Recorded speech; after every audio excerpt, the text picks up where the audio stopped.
A primeira audiência pública para discutir a reforma da Previdência foi na terça-feira, aqui na Comissão de Constituição e Justiça. Rogério Marinho, secretário de Previdência do Ministério da Economia, disse que o atual sistema é injusto e insustentável. Então, hoje eu afirmo que o sistema é injusto porque poucos ganham muito e muitos ganham pouco, e ele é insustentável do ponto de vista fiscal. Marinho rebateu as críticas de que a reforma atinge principalmente os mais pobres. Nós imputamos aos mais bem-aquinhoados 11 vezes mais do que imputamos para os menos bem-aquinhoados. O ex-ministro da Fazenda, Nelson Barbosa, defendeu que a reforma é necessária por questões demográficas para tornar o sistema mais justo e por razões fiscais. É preciso ajustar o tempo mínimo de contribuição para 15 anos para todo mundo e permitir que as pessoas cheguem a 100% do benefício com 35 anos de contribuição. E também, se a pessoa quiser e puder trabalhar mais, que ela tenha um bônus por isso. Essa é a primeira modificação.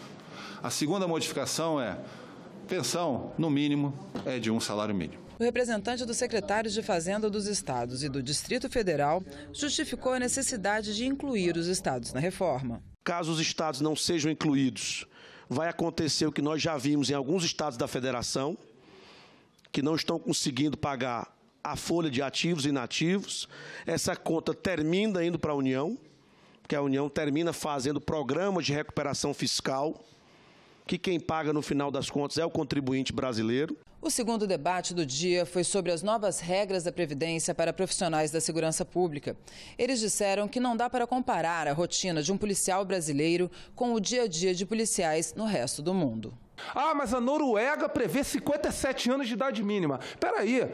País com segunda maior renda per capita do mundo. Índice de desenvolvimento humano entre os 3 maiores do mundo.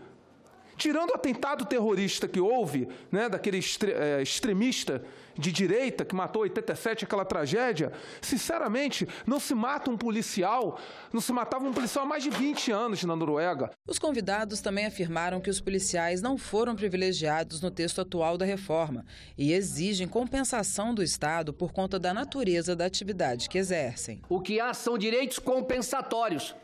Se você faz um juramento de defender a sociedade entregando a sua vida, isso é nada?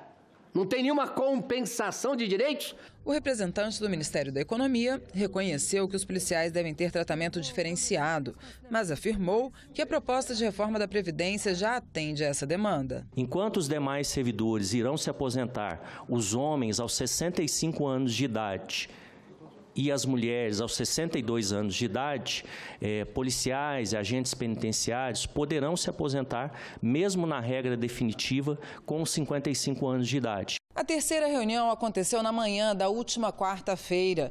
Dessa vez, a audiência pública ocorreu a pedido de senadores do PT.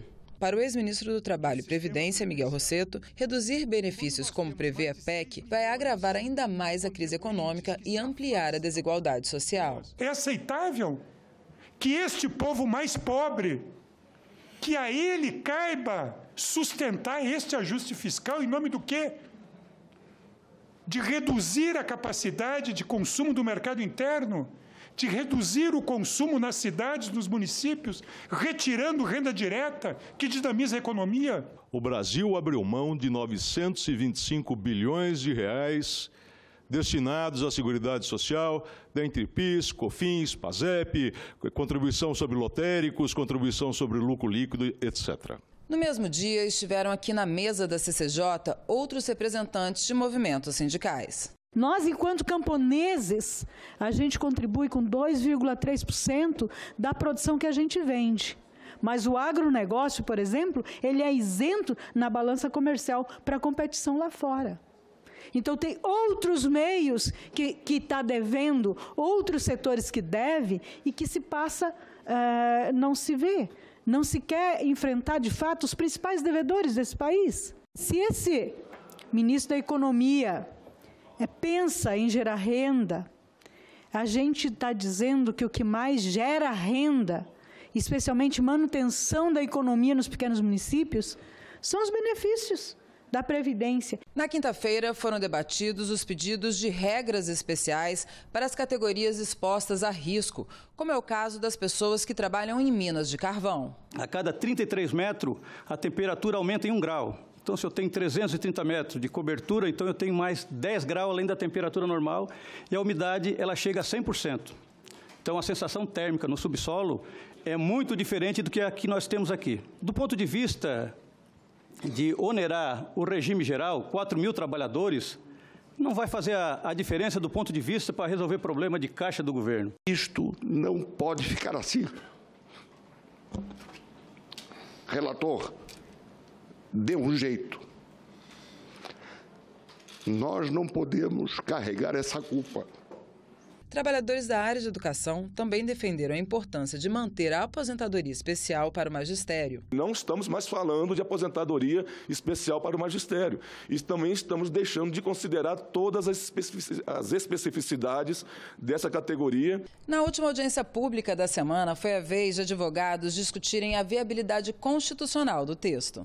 O Senado, ele tem, assim, obrigação de rever, talvez, algumas falhas, ou talvez não, algumas falhas e muitas que passaram pela Câmara de Deputados e podem ser modificadas nesse plenário, que podem ser modificadas pelo Senado e se fazer cumprir alguns ditames, alguns direitos fundamentais previstos na Constituição que não podem ser violados porque são cláusulas pétreas, são garantias constitucionais. O objetivo da reforma qual é? Reduzir gastos da Previdência Social, que não me parece uma premissa adequada. Quais são os meios que estão sendo utilizados? Elevar o tempo de contribuição, elevar a idade e reduzir os valores dos benefícios. Nós estamos partindo de elementos objetivos e esquecendo de uma série de outras questões. O que está faltando? Uma contrapartida do Estado, no sentido de dar novas perspectivas ao país.